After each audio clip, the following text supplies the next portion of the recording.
Tá, mas como funciona a religião em Star Wars? De sopetão, a gente já consegue mencionar duas das maiores e mais famosas religiões, a Sith e a Jedi, sendo uma delas voltada para o lado sombrio da força e a outra funcionando como sua antítese, adorando o lado luminoso da força. Mas será que a força em si pode ser considerada uma religião? E quanto aos Mandalorianos, será que seu credo se encaixa nessa definição? Pois é, vem comigo para descobrir tudo isso e muito mais agora. Apesar do que parece, existem muitos tipos de religião em Star Wars, tendo as duas principais sendo a Jedi e a Sith. A Ordem Jedi foi criada há mais de 20 mil anos antes da Batalha de Yavin por um indivíduo conhecido apenas como o primeiro Jedi. Ainda não sabemos seu nome, sua espécie ou quem exatamente ele era, apenas que ele foi o fundador da Ordem Jedi, tendo criado o primeiro templo em Ahch-To. De lá até a época da saga Skywalker, os Jedi foram crescendo e criando cada vez mais templos pela galáxia. Em contrapartida,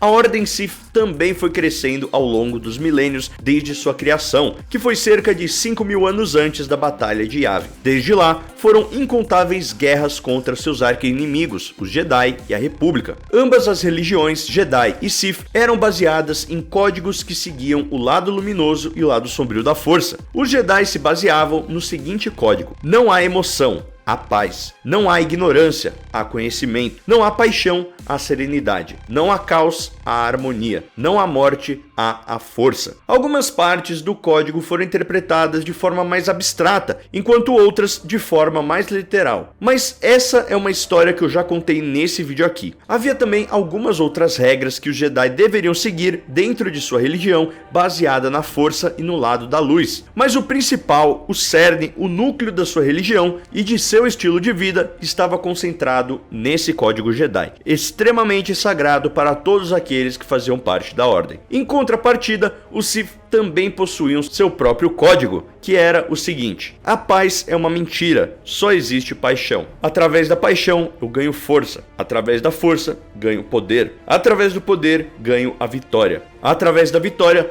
minhas correntes se rompem, a força me libertará. O significado e como ele deveria ser interpretado também não importam muito nesse caso, mas pelo que podemos ver claramente, ambas religiões e crenças dos Jedi e dos Sith, por mais que fossem completamente opostas uma da outra, ainda assim se baseavam e acreditavam no mesmo elemento: a força. Havia outros cultos que também baseavam sua religião, dogmas e crenças na misteriosa e poderosa força, como por exemplo as Irmãs da Noite, que interpretavam o lado sombrio como a sua magia sagrada, mas isso não era uma regra. Muitas outras religiões e cultos adoravam e louvavam deuses, que tinham ou não a ver com a força. Então, como podemos ver, assim como o nosso mundo real, as religiões da galáxia muito distante são bem diferentes umas das outras e podem se basear em figuras, entidades e forças maiores diferentes uma da outra, seguindo crenças e códigos como o Sith e o Jedi, mas também isso não era uma regra. Às vezes, um culto ou uma religião poderia não ter nada a ver com louvar uma força maior, como por exemplo os Mandalorianos. Esse povo possuía uma certa crença e religião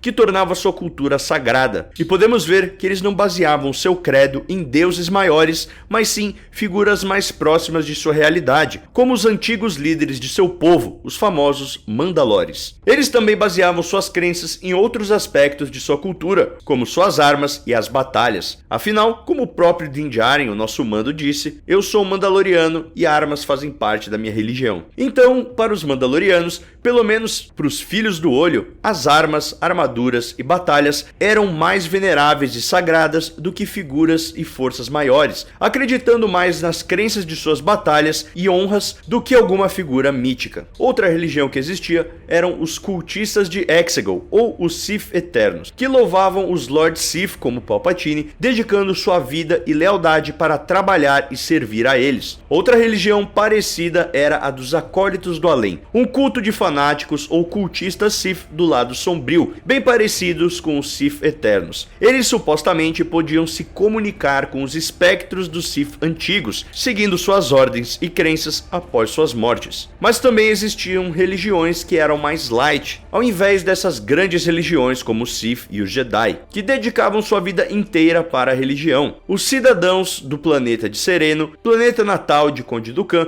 acreditavam em 7 deuses diferentes, e o povo de Naboo também acreditava em vários deuses diferentes. Mas um aspecto curioso de sua religião é que os habitantes de Naboo também acreditavam nas forças místicas dos chamados 6 portões impenetráveis, que supostamente guardavam o caos. O caos, ou o vazio, era como era chamado o inferno na galáxia muito distante. Muitas religiões acreditavam nele, e era para lá que supostamente os espíritos dos Lords Sith iam, batalhando incessantemente por toda a eternidade, sofrendo com agonia e dor eterna. Na religião do povo de Naboo, os 6 portões impenetráveis guardavam a entrada do caos. Sendo assim, esses 6 portões protegiam seus cidadãos desse lugar infernal, assim como impedia qualquer um de sequer pensar em sair de lá. E um dos cultos mais misteriosos e um dos mais importantes que temos na galáxia de Star Wars são os chamados Guardiões dos Whills. Esse culto era bem antigo, porém supostamente possuía uma ligação e intimidade com a força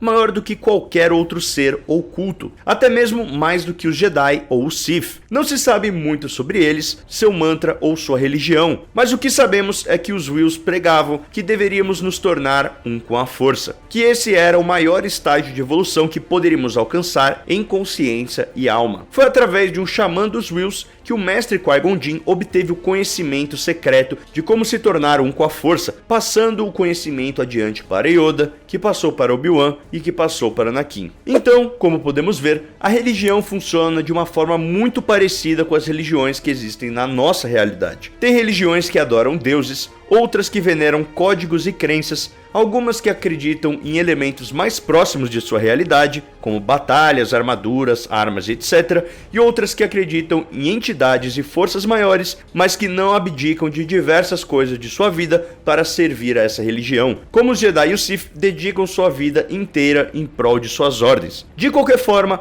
cada uma dessas religiões apenas enriquecem e expandem ainda mais a vasta mitologia de Star Wars. Mas eu quero saber de você, qual seria a sua religião caso você morasse na galáxia muito distante? Me conta aí nos comentários, e já que o assunto é esse, que tal desbravar a nossa playlist completa sobre o Sith? Ou então ver esse vídeo aqui que eu tenho certeza que você vai curtir. Queria agradecer demais ao Eduardo por ter se tornado um membro apoiador. Nos vemos no próximo vídeo e this is the way.